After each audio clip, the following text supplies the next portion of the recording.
To dive right in so we can be respectful of everyone's time also. So let's chat it up. Tell us where you're from and what brought you here to Louisville. Yeah, well, my name is Deon Stokes, and I'm originally from Tampa, Florida, but I lived in Huntsville, Alabama for 20 years. I'm a proud alum of an HBCU there, globally known as Oakwood University. We produce some of the best and the brightest, I might add.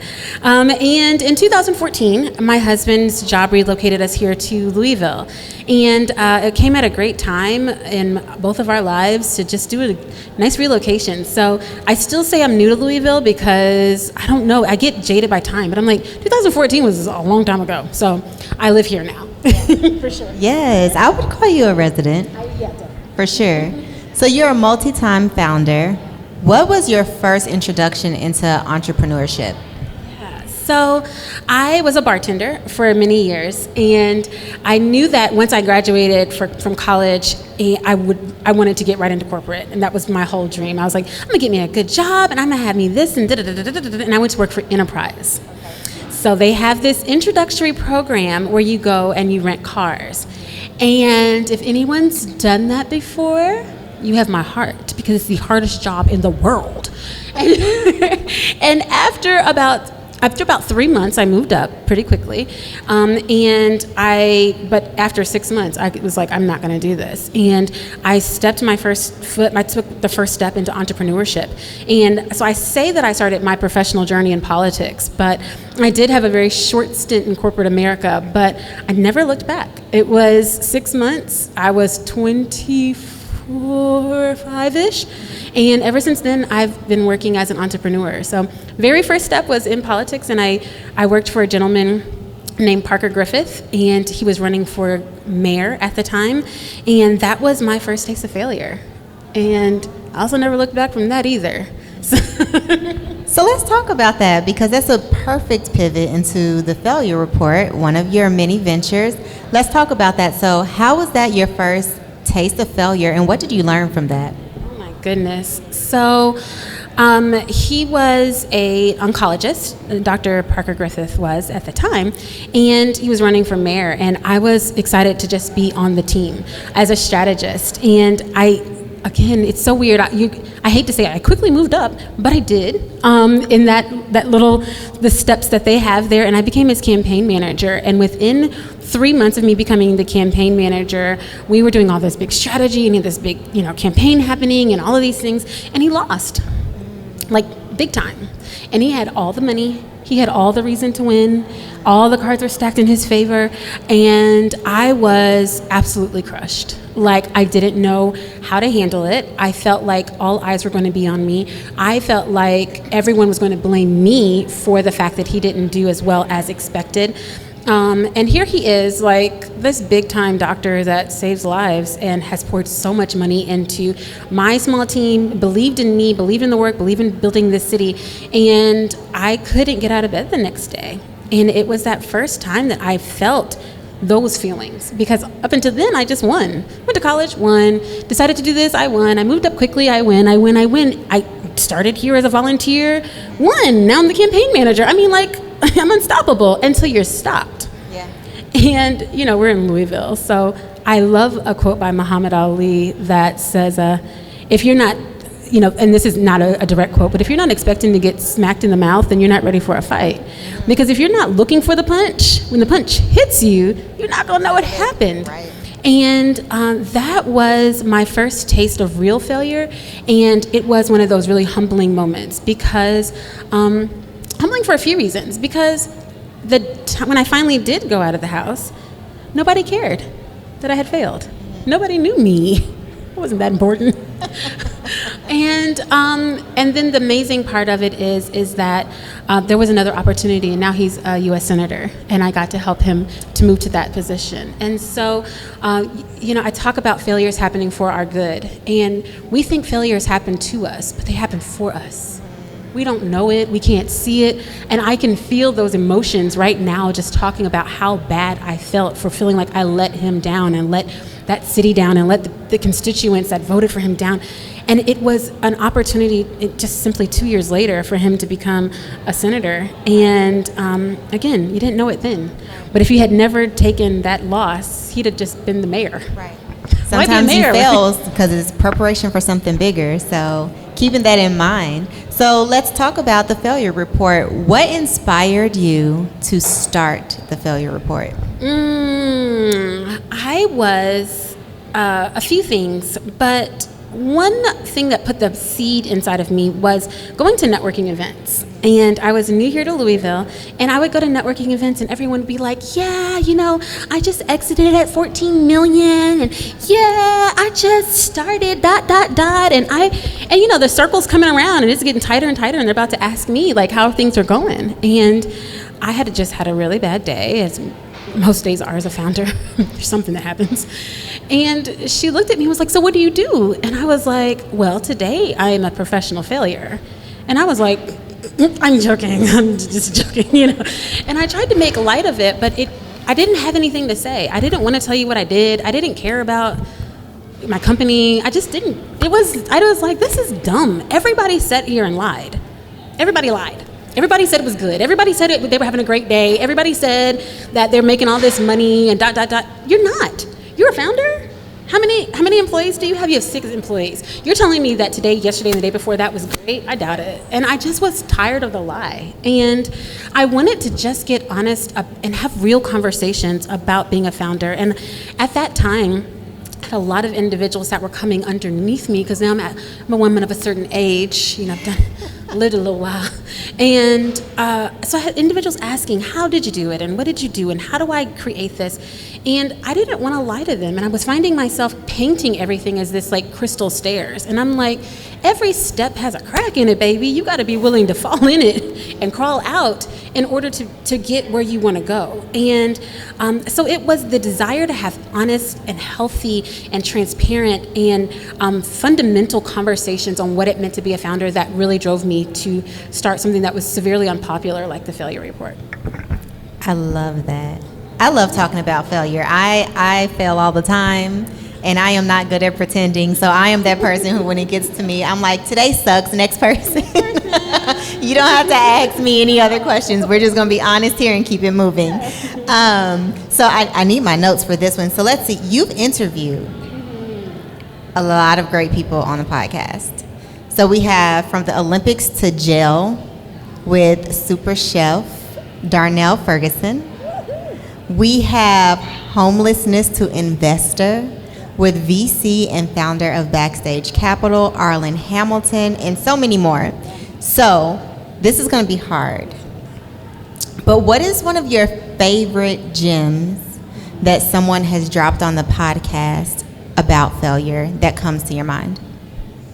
Oh, that is a hard one. Even if you hadn't mentioned Darnell, it would have been him. Has anyone here ever had their business burned down?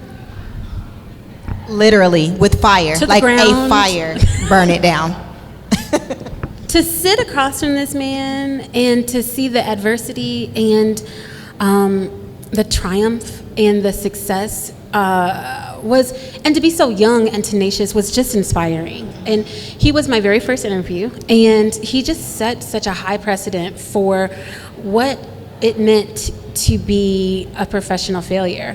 He wasn't afraid anymore. He saw it. He saw the bottom, and he was very apprehensive to talk about failures because you got investors looking at stuff. You're like, my portfolio is tight and everything, but sometimes I mess up. But there was something that happened in that interview, and he just shook it off and was like, it was kind of like one of those like F this moments, like, yeah. I'm about to be real. And to hear how he was homeless, and he also was homeless, as well as Arlen. And I remember going to his restaurant for the first time, and it was the back of a consignment shop in St. Matthews. And to see where he is today, with having multiple restaurants in multiple states, and every time he's on Food Network, I don't care who he's competing against. You're not going to beat Bobby Flay, and everybody knows it. But damn it, I'm going to cheer for you because I want you to win. And I think that his nuggets of what it actually means to fail and what it means to get up again was one of those interviews that you have to hear it to understand it. Because to be that young and that brave, bravery doesn't happen like that overnight. It's something that I kind of almost say you're either born with it or not. You know what I mean? And he got it really early on. A lot of people talk about these are the steps to success, but he gets it in a very acute manner. And if there's an episode that you gotta listen to, it's his. So he dropped a crazy nugget and some amazing gems. Marta Miranda Straub, who is one of my amazing mentors, she absolutely kills it. Oh gosh, I could go on. Don't get me started. But if you got to hear one, get your business burned down to the ground with real fire one night while you're sleeping, and then tell me how good life is after that. Yeah. And I love that you brought that up because it's going to segue eventually into something else regarding you. But remember, there was a season of Darnell's life where he was on a high. He was on every TV show, news station, Food Network. I mean, he was everywhere on these national platforms, and then that happened. It's like the highest of highs and then the lowest of lows with nothing in between. And we're going to come back to that. So when it comes to failing and failing forward, what would be your biggest piece of advice for founders when it comes to learning how to fail forward? Because it's important, because as a founder, you're going to have a lot of failing moments. Yeah. To embrace it. I think that failing forward is more than a notion. It's not something that everyone says, oh, I'm just looking forward to failing. But it is something that you have to embrace and know it's going to happen so that when it happens, you're not caught off guard. Also, I've met individuals that don't know they're failing. And you're like, things aren't going well, honey. You don't have any money. And you get into this cycle of like, it's going to be okay because this next corner, I'm about to turn this corner and then that's going to happen. But if you are saying, I'm going to turn this corner and then success is going to happen, it's possible. But be ready for what that looks like for you. And that's what it takes to fail forward, is recognizing that I am failing and understanding that I don't want to do this again because that sucks. But how am I going to take what I've learned in this season, what the lessons that I'm learning, the people that I'm surrounded with, I'm going to take a snapshot of this moment, and so that I don't have to ever repeat this moment again. There'll be others. But failing forward is really, it's so much more than a notion. It is being intentional about even knowing why and how it happened. I started keeping a real failure report before I started the podcast, and it was, some people would call it a gratitude journal, and I took white out over the gratitude part, and I said failure report on there every day. I write in my failure report because the only way to move forward is to know where you've been. And it is a way that I just purify my spirit on today, this didn't go well. And it turns into such a moment of gratitude. It's absolutely beautiful when I go back and read those past moments of failure. It's beautiful. We will be waiting on the failure report journal. Stay tuned. I'm putting it out there. So now you have to deliver. Don't challenge. I know, well, this is a challenge. If it's gonna create a product, this is a challenge, okay? So, all right. So you were in politics. So you tried out corporate, wasn't for you. You were in politics. You have a baby named Joint Effort. How did you get into this wonderful world of marketing and creating your own agency, really? So when I ran that first mayoral campaign, I didn't have an LLC, I didn't have anything. I was just like out here bad. And so I started Joint Effort so that I could have like a real business. And it was me for a long time, and we were doing other politicians at that time. You know, we were starting to grow, and so I had myself and my business partner, and then we brought on another assistant, and we brought on a strategist, and we started building this team. And this was in early 2004 when we started really building this team of, you know, I looked around and they were all female gladiators, and I was so proud. And we were starting to diversify. We were doing government contracts. I had my 8A certification. Like, I was like completely unstoppable. Wait, we're not talking about more failures, but y'all, 2018, what year was it? 2008 happened. And I wasn't ready again. You see what I mean? Like, failing forward is more than a notion. When people were talking about being furloughed from your government contracts and like 98% of your portfolio is in government contracts, I didn't Google the word. I didn't know what furlough was. I was a kid. I was like, everybody's like, we're going to get, you might get furloughed because it's about to be recession. 2 words that were foreign to me at the time. And plain ignorance. Ignorance is not an excuse, but it was what I had. And I didn't know what was going to happen. And we had just bought our new office, and I had an IKEA stylist come. Girl, let me tell you. I had all the plastic chairs you could ask for in that office. It was so cute. There was no Instagram or Facebook, but if it was, it would have been a complete moment. And it was all over. Like, it was over. It was over. And here we go again. You know, I'm 20-something young now that I look back at it, and I was floundering. And we could tell you were young because you said plastic chairs. I would not survive all day in a plastic chair right now. You better sit up. You gotta girdle your loins. You sitting in a plastic chair typing. But that was the start, the rise and the fall of joint effort.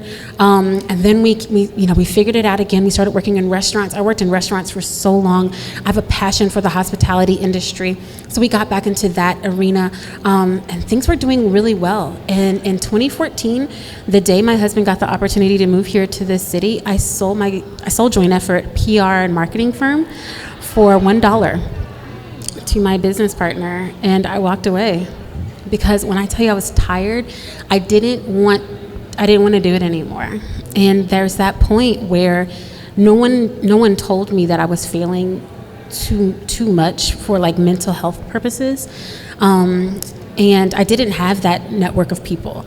I didn't, you know how I see so many memes that are like, I'm on my glow up, so you can't call me. And I didn't have any friends. I didn't have any mentors. I didn't have anybody around me because I was always the boss. So nobody hung out with me. I was never invited to the baby showers. I was never, because they were always like, well, she's that person, so she doesn't get to come. So no one was there for me during those really low moments where I needed someone to say like, hey, I didn't even have a mentor. It was me and my husband out here bad. And I was just like, babe, oh no, I just feel like, and we moved here to Louisville, and it was a grace moment. It was beautiful, and it was everything I needed that I didn't know I wanted. Right. And I love that you said that, because I don't know that a lot of people look at Louisville as being a break and as being a place where you can rebuild. And I think that that's something that's very important to point out, because I think that after 2020, which we'll get to, a lot of people came back here to rebuild. So let's talk about it. So you moved to Louisville, and clearly you weren't that tired because it didn't stop. So how did you get back into your marketing bag after moving back here, after failing, after taking a moment to yourself? You wanted to do it again. The bug gets burrowed under your skin. It's kind of like scabies or something else that gets under your dermis, and you can't let it go.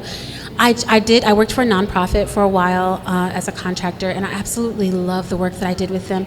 But I saw so many local restaurants here that were doing only kind of well. And every time I see a restaurant close, it's personal, because I know that industry so well, that I know what it takes to be successful. And they were having service issues, seating issues, just small things that could have, marketing issues that were that's what I focused on, that I really just couldn't sit by and hold my hands like it wasn't happening. And so, yeah, I jumped back into the deep end really quickly, but I changed my focus because I did so many big things. I did government contracts and politicians, and I knew I had retired from politics. I did not want to do it anymore. I lived in, Huntsville is on Central Time, and I worked in DC with politicians and ran my own agency and flew back and home every single day. And so I would leave at, in one time and I would leave DC at 5:05 is when our plane would leave, and I would get to Huntsville at 5:15 every day. And that was my life, and I thought it was normal. And again, nobody was there to say, baby, all the strings are on the floor. You've come unraveled. You're not a human anymore. You're just a pile of yarn. And I didn't see that. I didn't see it coming, but coming to Louisville and meeting so many amazing restaurateurs and individuals in the nonprofit sector was amazing. I wanted just to reinvent myself, and whatever that meant to me. And it was hard to figure that out because this is also a really cliquey city. I said it here. This is true. Yes, you are. But at the same time, once you're in, and once you're here, you're family. And I really love the city. It's a great place. And so your marketing company was rebirthed as? Joint Effort Consulting, LLC. Thank you, Kentucky State Secretary of State, for changing that name for me. I love that. And so you focused heavily on restaurants and nonprofits. And you did that for a few years. 2020 comes, and what happens? Yeah. So what was your peak before you hit 2020? And then tell us how 2020 affected your company. Yeah. So rebuilding, 2014 to 2020, we had offices in Murfreesboro, which is essentially Nashville, Bermuda, which we regained that contract after 2008. We had offices in Corona, California, Denver, Colorado, Jacksonville, Florida, and here in Louisville. And in March 13th of 2020, I got my first phone call from our contractors, our hotel in Bermuda, and they just said they wanted to put our contract on pause. They just felt like, we don't know what's happening with Corona, COVID-19, at the time, but we're just going to put it on pause. And I got a phone call from 3 o'clock to 7 o'clock every hour on the 13th. And from the 13th to the 31st, we lost 100% of our marketing clients. Some said indefinitely, some said just a pause, some wanted to speak to our attorneys. It was oh gosh, hold on, I almost started crying, y'all. Listen, authenticity here, okay? Because this is part of failure, but we're here. Right now, we're going to talk about why it's still at the top of your LinkedIn profile. So go on and shed the tears for the past, not the present. The past hurts so well, but you guys, when I tell you, failures happen for your good. And it's amazing that you don't know it then, because you don't know what the future holds. And it's also amazing to know that we all failed, we did it together. Yeah. Everyone's like, oh, I had this moment, and of course, at that time, I felt like it was just me, because I gave my personal money for employee severance, and we had contracts on buildings and people. I mean, just when I say stuff, just encompass everything you could think of under stuff. What are we going to do with all this stuff, and people, and insurance, and it's amazing how you don't know what the future holds. And I am so grateful for, this sounds horrible to say, grateful for the pause, grateful for the collective pause that we took as a country to really figure out what was important. Because at one point I was just a pile of yarn on the floor, but I was becoming that same pile of yarn, and unbeknownst to me. So what I swore I would never do again, I won't ever. I'm so in control of my emotions and my feelings and my sanity. My mental health I control my energy. I was falling apart again March 12th, had a horrible day. We lost $100,000 in a day, like the day before. So are you doing okay? You're not. And you're getting back to that same space that you swore you would never go to. But when I say it happened for my good, I'm grateful for that moment because I know where I wouldn't be, and that's here today. And I think that, especially being in the restaurant industry in this city, I think in 2020 it was just so powerful to see like how the community at large banded together to try and keep these doors open that probably wouldn't have if they were in another city that did not care so much about the local food scene, which I feel like is also why you're still here today, because one thing Louisville's not gonna let die, basketball and the local food scene. And bourbon. It's like the top three. Those three things, it does not matter what else, lights on fire, those three things we're gonna find a way. So it's so, I don't think that people talk enough about how 2020 affected founders. And so it's important to share that, but also share how you were able to bounce back in the midst of, so 2020 passes, all the things happen, and you chose to take a break. Can you talk about that? Yeah, there are always alleged breaks. So I slept for about 2 weeks, and then I was back at it. What I realized is, I went back to that failure report, and I started realizing that you keep doing the same thing, and you're expecting different results. Ma'am, that is the pure definition of insanity. Like, are you crazy? Don't keep doing that. It hurts. It's not going to work out. And what I wanted to do, and what I always wanted to do, was to really focus on the businesses that were within joint effort. We had a tech company, we had a product, we had all of these things, and we were probably logging about maybe 5 to 7 hours a week on our projects, and they were mostly intern projects that we kind of pushed over to them. And after my little 2-week rest, because you guys, I just really want you to understand how it feels to lose 100% of something, and lose 100% of your staff, and have staff blame you for not doing things. It was such a bizarre time in our world. And so I took that 2-week sleep, and I felt like Rumpelstiltskin. I woke up, and he was my husband, and I was like, this isn't you. You really have got to, get up. And there was a project that the interns had worked on the year before that we were planning on white labeling and selling. And we had some amazing women that came to the table that should have bought it. Like, the check was about wet. Like, they were feeding the check off, and all of a sudden they were like, on second thought, and it made no sense. That was in October of 19. Happened again in January of 2020. Like, why won't this business sell? I mean, it's a great product. You can have the whole thing, and I was selling it for a penny, like, basically, like, here, you can just have this. And it was after that 2-week rest that I realized that the ambition planner had been preserved for that moment. And I am, again, just so grateful for the break, because I could focus on the things that I really wanted to work on that I never got the opportunity to, because I was so responsible for so many other things and responsible for so many other people. And my focus was on the wrong stuff.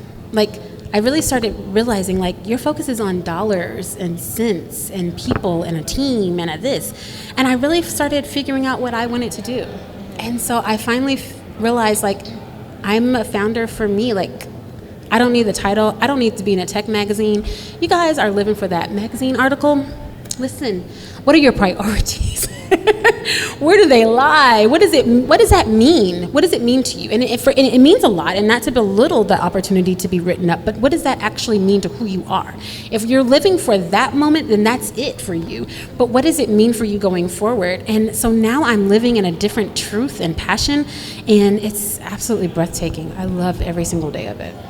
Because ultimately, if you're walking in your passion, everything else is going to follow automatically. It's inevitable, right? So this is a perfect segue into something that I don't have in my notes, but it's my favorite. So let's talk about walking in your purpose and things happening organically. Can we talk about the Google incident? Oh my gosh, which one? The accidental Google job that you didn't know you were going to get Can you believe that? on vacation almost. So I go to speak, this is in 19, I go to speak for Black Founders Exchange in Durham, and I'm there as a speaker. I'm supposed to be there for a day, one day. I look down at my ticket because I don't take time to do things. Someone's gonna tell me when I'm supposed to be there, someone's gonna pick me up, someone's gonna drop me off, and I'm gonna just show up. I didn't look at the ticket. Y'all, I was there for a week. Just in Durham, North Carolina. Like, I thought I was gonna be here for a day. And so while I'm there, it's Google. So, like, the red carpet is like silk, it's really, really nice. So it wasn't a bad week, I want you to be clear. Thanks, Google, for that. But it was amazing, the amount of founders I was able to meet, the amount of mentorship that I was able to offer, and then the opportunity for them to turn to me and say, we were just Googling around and we realized that you were starting this tech company and we wanted to bring you in under our umbrella. And mind you, this is not how life works. Google doesn't say, I want to bring you in under our umbrella and let me just get this paperwork. Oh, here it is. Let me send it to this fax machine and have it signed. And that's not how life works, you guys. Until it does. Until it happens. And so, again, when I can't stress it enough. I almost want you to just write it on your mirror. Failures happen for my good. So when you look for them, when you look for those opportunities, as opposed to complaining about it, because I was ready to complain about being there for a week, because I'm like, I'm glad I bought my laptop charger, because I thought I was just gonna, But it was a pivotal moment of being able to birth a baby that was getting, again, about 5 to 7 hours of attention. We're problem solvers. You founders are problem solvers, and so we're not creating things really. Sometimes they're not even for other people. They're for us. We're like, I have this problem, and I want someone to help me to solve it. My problem was that I didn't take care of my mental health. I didn't feel like I needed a psychiatrist because I rejected that idea. My mom's a psychiatrist. I've been on the proverbial couch my whole life, How does it make you feel? And shut up. And I'm not belittling it at all. But I knew that I wanted someone to talk to that didn't have that title. And so creating Pivot and having the opportunity to speak to a life coach, business consultant, a financial advisor, and a business and a growth coach meant everything to me. And I knew that other people needed that, and they weren't getting it all on one platform. They were having to go out and buy each one of those things. Financial advisors are very expensive, and so are life coaches, and so are business consultants. And to be able to come to one space and have that be all that service provides was everything. And so I was glad that I had that vision that was just buried in my belly, and I'm just grateful for the opportunity of being in Durham for a week, unexpected, because it's birthed a solution to a big problem that a lot of people have. Yeah. Mm-hmm. So we have Pivot. Spelled PVT. Okay. And we have our marketing company. And we have the failure report. We have the failure report. And we have the ambition planner. And so we're going to get there. Mm-hmm. So you're juggling all of these things and life, right? So what did juggling all of these things teach you about time, and how did it inspire you to create the ambition planner? Yeah. That's an amazing question. I said it earlier. People really have like this list of things that it takes to be successful. They're like the 5 formulas to success, but really it comes down to 2 main key concepts. Is that if you can minimize your distractions and be intentional about your time, you can really do anything. There's nothing that you can do, honestly, that you can't do if you aren't distracted. And distractions look differently for everyone. Everyone has the number one distraction, which is their cell phone. Okay, so everybody knows that. But there are other distractions as well. I like I said earlier, I was distracted by money. Opportunity was just everything for me. So I need to be in the room. I got to be at the table, because if I'm not there, then I won't get the. Hold on. Or it was networking. I needed to be in every space. So when I started logging my own time, you spent 36 hours networking. When are you going to do your job? I mean, there's distractions mean something differently for everyone, and minimizing those and being intentional about how you spend your time and are the keys to success. Because if you can identify, these are the things I need to get done today, these are the tasks that are going to make me feel complete and whole, I'm going to be able to plan out this year after these next 90 days, and I'm going to know where I started and how much money I made and where I spent the most and how I spent my energy. If you can monitor those things, you're going to win every time. And it also will allow you to optimize your time that you have for yourself, which is so important. So you mentioned 90 days. Can you talk about the science behind the Ambition Planner? Why did you choose to only have a planner that is a 90-day planner? And then what is the science behind, because I know it's research-based, so what is the research behind how it's set up and how you're able to teach people how to maximize their time with work, with self-care, and all the things? Yeah, I mentioned my mother earlier, and she's the motivator behind a lot of the things that I do, but she's a literal savant, in my opinion. And when we were growing up, she would make us honor the seasons. And every season had a purpose, and winter is this time where everything rests. And it grows and it gets stronger and it's foundational. And then you have spring and everything burst back into life. I watched a tree that didn't have flowers in my backyard yesterday just burst into pink flowers this morning. And to think about what happens every 90 days in our world, in our bodies, and in business, it just at the surface level just made sense to me. Then whenever I started getting into the science behind looking at how long we can actually sprint, we can't sprint for 365 days. So planning your year out on an annual calendar was setting yourself up for a little bit of failure, because thinking that I don't know what I'm going to do in August. Yeah, sure, 13 sounds great. Yeah, sign me up. You know what I mean? I don't know what's going to happen then, but I can tell you what's going to happen the first week of May and the first Friday in June, because I'm looking at a smaller time frame. So again, I started on the very surface of just looking at how it made sense to me and how our world and our culture and our businesses are structured. And then I got down to this deeper level of really being intentional about what kind of goals you're setting. What are your business goals? I wasn't setting business goals. I didn't ever know how much money I made. I had to depend on our IRS filings to tell me how much money I made, because I never closed my books and in a real sense and celebrated the winnings and losses of that quarter.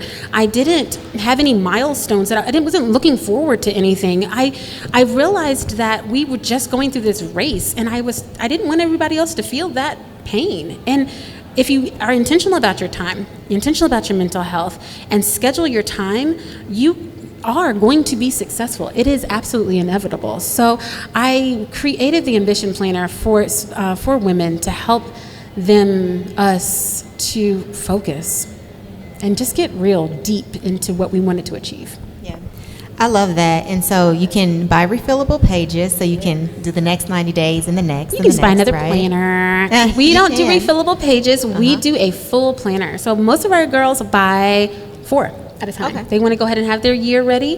They buy their packet. They've got their packet ready, or they buy them one at a time. It just depends.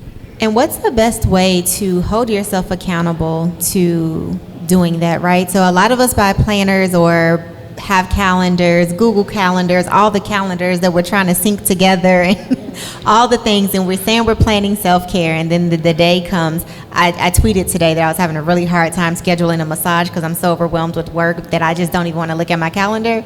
So what is the best way to hold yourself accountable to actually utilizing something like the Ambition Planner and holding yourself accountable to what you put inside of it? Yeah, that's a great question.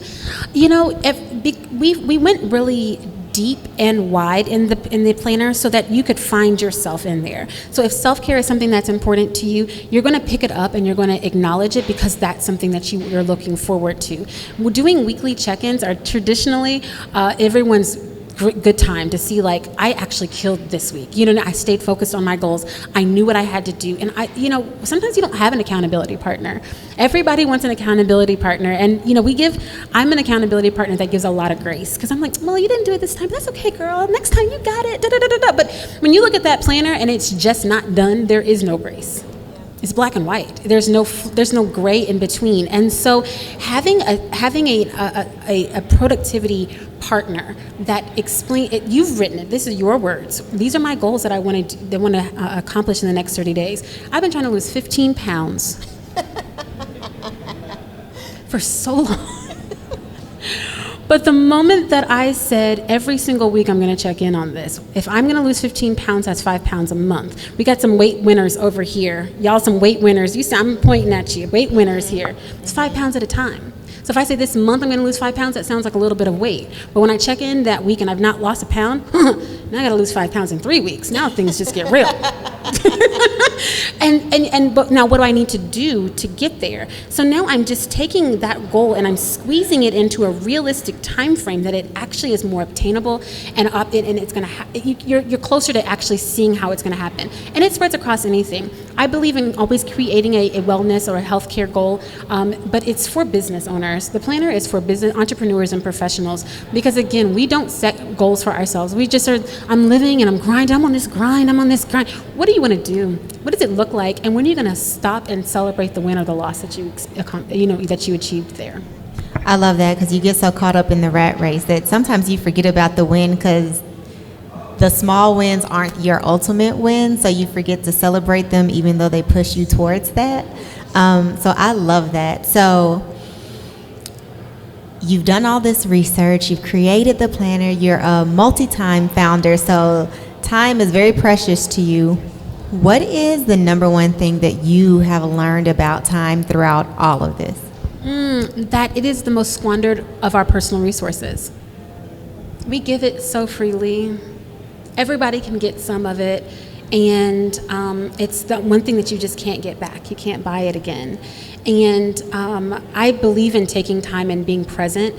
What I was explaining, you asked me a really good question about starting the failure report, and how I ended up in Durham was a big failure report, but it's a part of that old lifestyle, you know what I mean? Just going too fast, missing flights, not being intentional about your time, being in a meeting and not looking in a person's eyes, you know what I mean? Those things bug me when I see other people doing it, but I was that person, and I just didn't like it. I hated it. And taking time and being a person and being respectful to other people was something that was important to me. So to answer your question, it's our most squandered resource.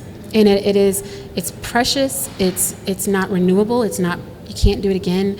You know, what we're doing right now in this hour can change the trajectory of our whole lives. And when you acknowledge that, it makes you sit in that moment a little differently than you would otherwise. I love that, respecting your time and respecting other people's time and making people respect your time. It's great, it all works together. It's like a little puzzle.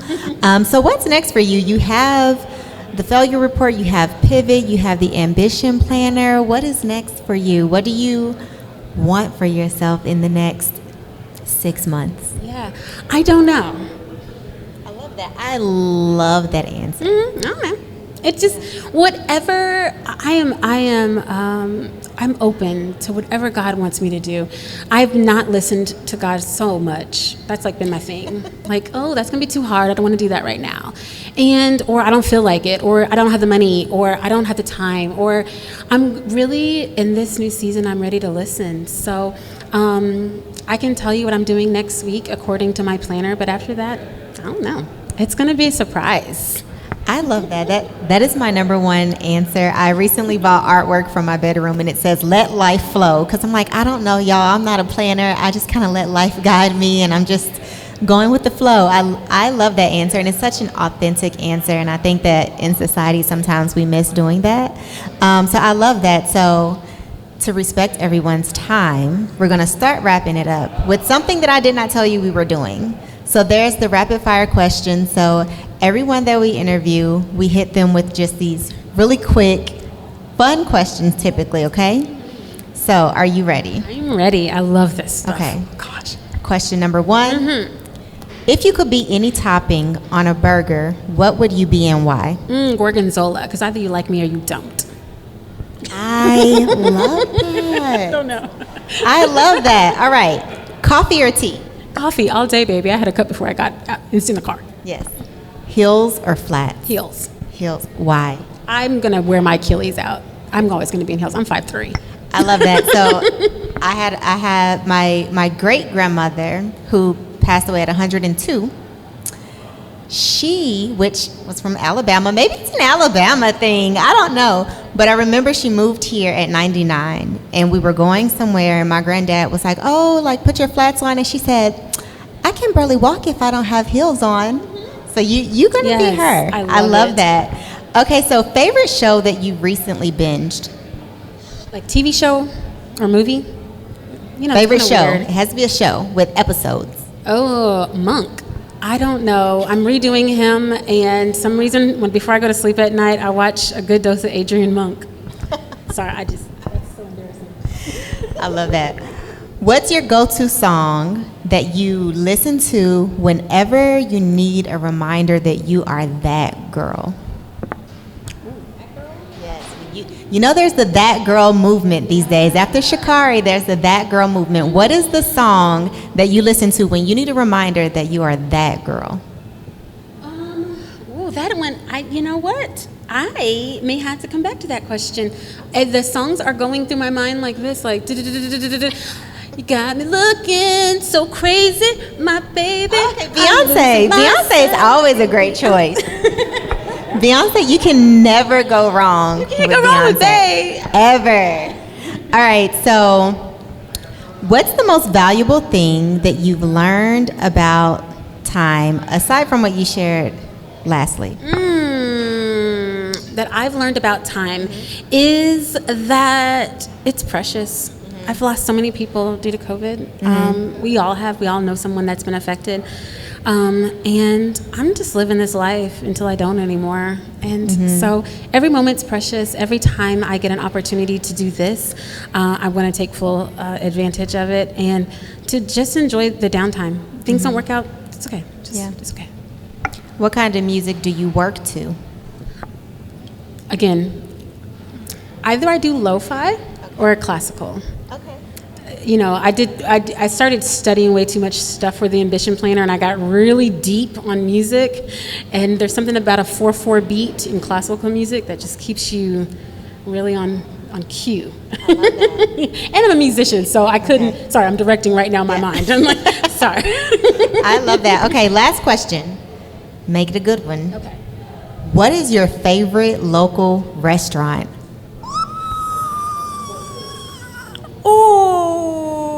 I love Barvetti, Bucks, Pizza Design. Is she running off the stage?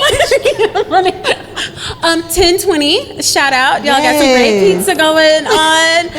I could go on and on and on and on and on and on and on. You guys. So many good ones. Yeah, man.